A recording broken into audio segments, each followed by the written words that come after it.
Welcome back. So there's one more thing that I want to mention about the 2D rotate command.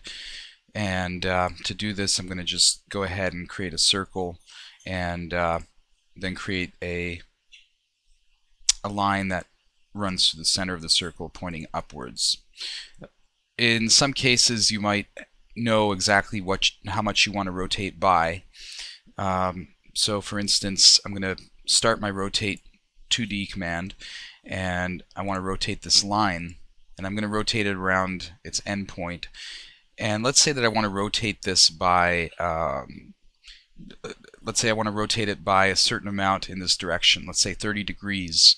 Well, an easy way to get to degrees is to simply type up at the very top that number. So 30 in this case, press enter, and our line has rotated by 30 degrees. To get the line to rotate in the opposite direction, I'm going to just undo that for a second and rerun the rotate command. In order to rotate in the clockwise direction, we're going to use a negative in front of that number. So negative 30 will give me a negative, or a rotation of 30 degrees in a clockwise direction. So that's something to keep in mind if you're trying to place things in sort of a regular type pattern like that. Okay, so I'm going to go into my perspective view and just delete what I have. And maybe for this next demonstration, I want to show you how to rotate in three-dimensional space, not on my construction planes. So up till now we've been rotating either in the top, the front, or the right views.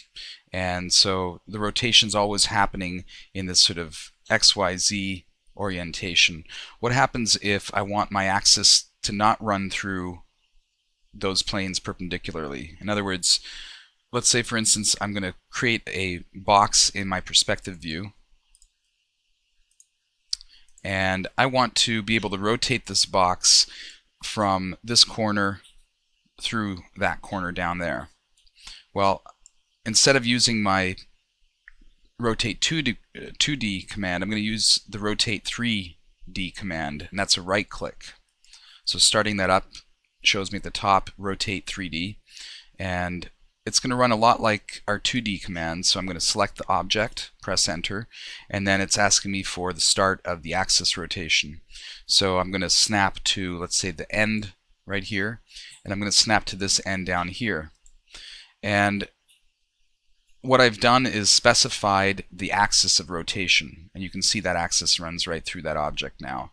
The circle that you see the preview for is normal to that line. So in other words, it's sort of at a 90-degree angle to that line, and it's just sort of a preview to help me visualize where my axis of rotation is.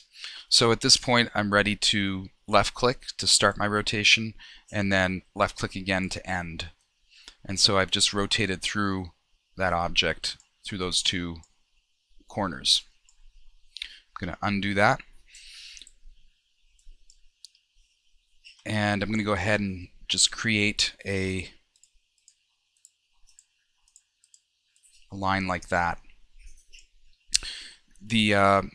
One of the other useful features, as you probably imagine, if I wanted to rotate something like this through some element of this geometry, I could do that as well. So I'm going to restart my 3D command, right clicking, and I want to rotate this object, for instance.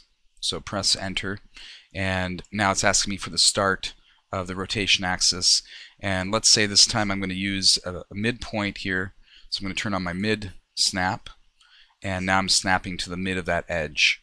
I'm going to drop my first point there, and I'm going to use this here as my second point, and that's now my axis. So you can see what that's going to rotate around, and when I start my rotation,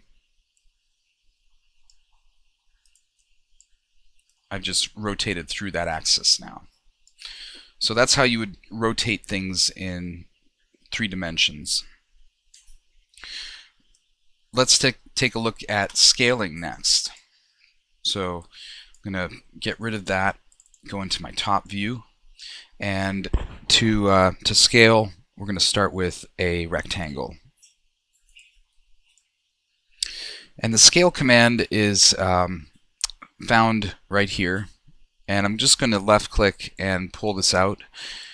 And you'll notice that we've got a couple different options: a scale 3D, 2D, 1D, and non-uniform scale.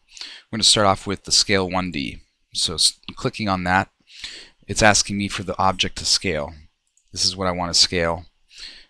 Press enter, and then the origin point. And the origin point is the point around which everything is going to scale. So for now, I'm going to just go ahead and deselect all my snaps and leave my end snap on. So I'm snapping to the end of the rectangle, and I just left clicked, and now it's asking me for a reference point. So I'm going to snap to the end of this rectangle, click there, and now I'm just literally scaling. So wherever I drop this, that's now scaled by that amount. Let me undo that. I could also choose to scale not perpendicularly or not 90 degrees to this object. So for instance, I might want to scale from here to some arbitrary point out here, and that will give me a scale like that. So it's distorting it, but keep in mind that in all cases I'm sort of setting a direction in which the scale is happening, and that's really crucial. Deciding what that direction is will determine whether the object looks distorted or wonky, let's put it that way, or whether it just sort of stretches in a more predictable way. So that's a one-dimensional scale. Let's take a look at a two-dimensional scale. Two-dimensional scale, I'm going to again select the object, and my origin point, let's say in this case I'm going to set my origin point at the top, and then I'm going to set that as my second point. Left click to accept that, and now as I pull out, you'll notice that now it's scaling in both directions. That's two-dimensional, right?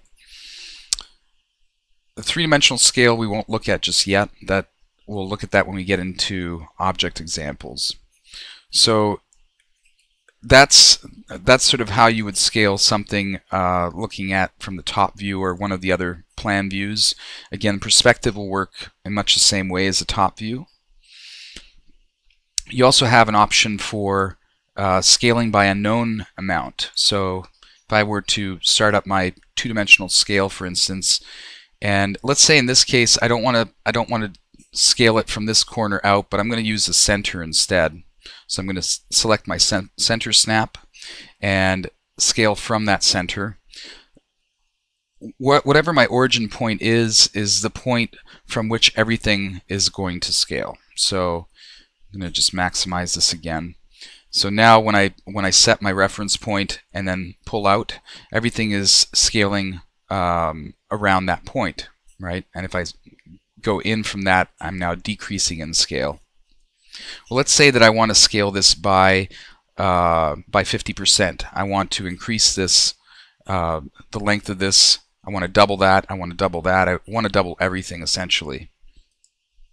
I'm going to set my origin point, and rather than clicking to set my reference point, it's asking me if I want to set a scale factor. So I could type a number in here. If I were to use 1, it would give me exactly what I have. Less than 1 would start to decrease the object. More than 1 would increase it. So if I go to 2, for instance, 2 is going to double it. Okay. Rerun that command. If I were to use 0.5, for instance, it would reduce it by 50%. Pretty straightforward. It looks like I'm about to run out of time here, so I'll see you at the next video.